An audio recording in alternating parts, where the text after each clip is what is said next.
Welcome to trending cine news. Zee தமிழில் நம்ம எல்லாருக்குமே ரொம்பவும் ஃபேவரட்டான சீரியல் நெஞ்சத்தை கில்லாதே பார்த்தீங்கன்னா கடந்த 4 மாதமாக ஜீ தமிழில் ஒளிபரப்பாயிட்டிருக்கு. ஹிந்தி சீரியலோடைய ரீமேக்கான இந்த நெஞ்சத்தை கில்லாதே சீரியல் பார்த்தீங்கன்னா 148 எபிசோடு மட்டுமே கடந்திருக்கு. இப்போது 148 எபிசோடுகளை கடந்த இந்த நிலையில் இந்த சீரியலை இன்றைக்கே முடிச்சு வைக்க போகிறாங்க.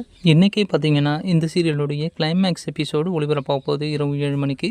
ஜனவரி 20 வரப்போகிற புது சீரியல்களால் இந்த நெஞ்சத்தை கில்லாதே சீரியல் நிறுத்தப்படுது அப்படின்ட்டும் சொல்லப்படுது. இந்த நியூஸ் பார்த்தீங்கன்னா இந்த நெஞ்சத்தை கில்லாதே சீரியலுடைய ஃபேன்ஸ் எல்லாருக்குமே ரொம்பவும் ஷாக்கிங்காக இருக்கும். இதில் நடிச்சிருந்த ரேஷ்மா ஜெயாகாஷ் இவங்களுடைய பேர் பார்த்தீங்கன்னா வேறு லெவலில் ரீச் ஆகிடுச்சு அப்படின்ட்டு சொல்லலாம். இது மட்டும் இல்லாமல் ஜீ தமிழில் ஒளிபரப்பாகிற மீதி சீரியல்கள் எல்லாத்துக்குமே டைமிங் எல்லாருமே சேஞ்ச் பண்ணியிருக்காங்க. நீங்கள் இந்த நெஞ்சத்தை கில்லாதே சீரியலை எந்த அளவு மிஸ் பண்ணுறீங்க அப்படின்றத மறக்காமல் கமெண்ட் பண்ணுங்கள். இந்த வீடியோ உங்களுக்கு பிடிச்சிருந்தா வீடியோவை லைக் பண்ணிவிட்டு சேனலையும் சப்ஸ்கிரைப் பண்ணுங்கள். உங்கள் ஃப்ரெண்ட்ஸ்க்கும் ஷேர் பண்ணுங்கள். தேங்க்யூ ஃபார் வாட்சிங் ஃப்ரெண்ட்ஸ்.